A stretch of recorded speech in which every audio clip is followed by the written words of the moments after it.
what was your average day like in Nazi-occupied France?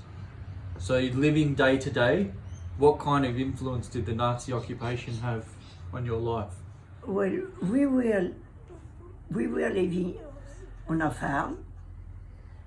It was a time of fear because I had two brothers who were prisoners of war, one in Germany, one in Austria. You know, they were taken prisoners.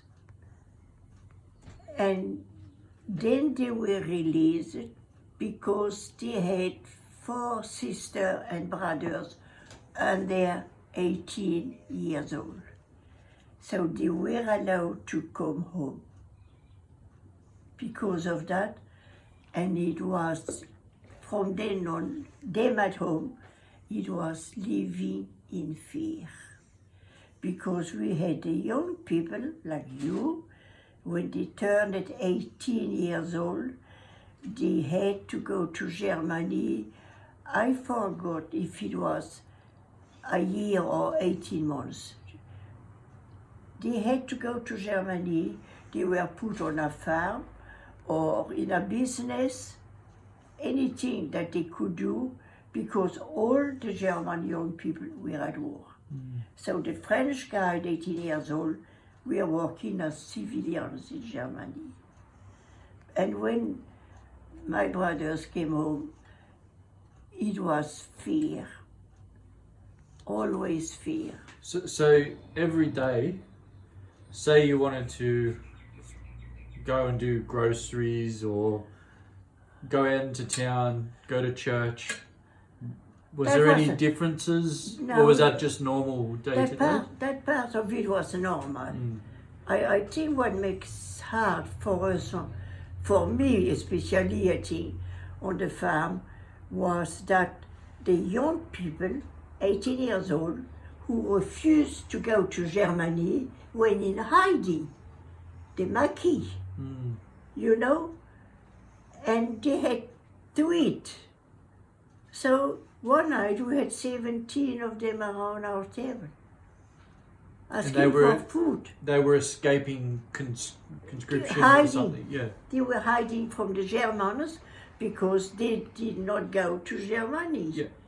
But if the Germans would have come that day to the farm and found them there, we, my dad, my mom, and all of us, All dead. that happened again and again and again. I told you the story of the 19 young men who refused to go to Germany. They were caught. Only one of them managed to climb the fire. They were hiding on a farm near Antimonique lived. And he managed to climb into the fireplace. He was the only one. The others were caught. They were brought to the main street, like Crown Street here, and a ladder was put against each pole, and they were told, jump in that rope.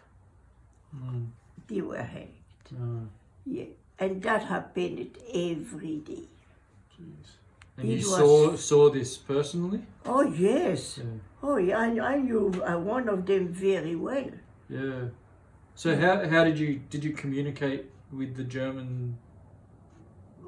Only a German. One Sunday afternoon, 2 or 3 came to the farm. And on Sunday afternoon, we had a roaster. Me and Georgette, my twin sister, and me, Simone was married, gone. And we used to have the afternoon off. So we went to the canal. It was a canal 1 kilometer out. So we went for a dip because none of us could swim, of course. And that afternoon, 3 came to the farm and they wanted eggs. So Mimi gave them what was there somewhere in the house. And she said, no, we want more than that. Go and find more where your sugars are. So she went. What could you do? Are these German soldiers or German? No, they're they running were away. Oh, they were in soldiers, German soldiers. Yeah. They were powerful in France. So she went and got more eggs for them. But when she came back, they had gone. To find out that we had a lot of smoked meat. You know, salami, smoked sausages, because when we kill a pork, to make it last, we Cure it. we smoke it in. Yeah. All good. Oh, So that was a group of Germans, and the other one was a guy of 29 years old. His French was almost fluent. He came to beg us to sell him some butter. He was going home on leave, and his parents did not see any butter for a year. And I said, we cannot. Every Wednesday you are here, and we have to provide so many kilos. We have to provide a horse here, a cow there, and he cried. He cried. This is your dad. That was a German. Oh yeah. Yeah. That was a German. Yeah. Yeah. They were not happy with Hitler either. So life was quite difficult day to day. Oh, yes. Yeah. Fear was always there. Mm. Fear was always there. For 4 years of my best, what would have been my best years, Mm. good.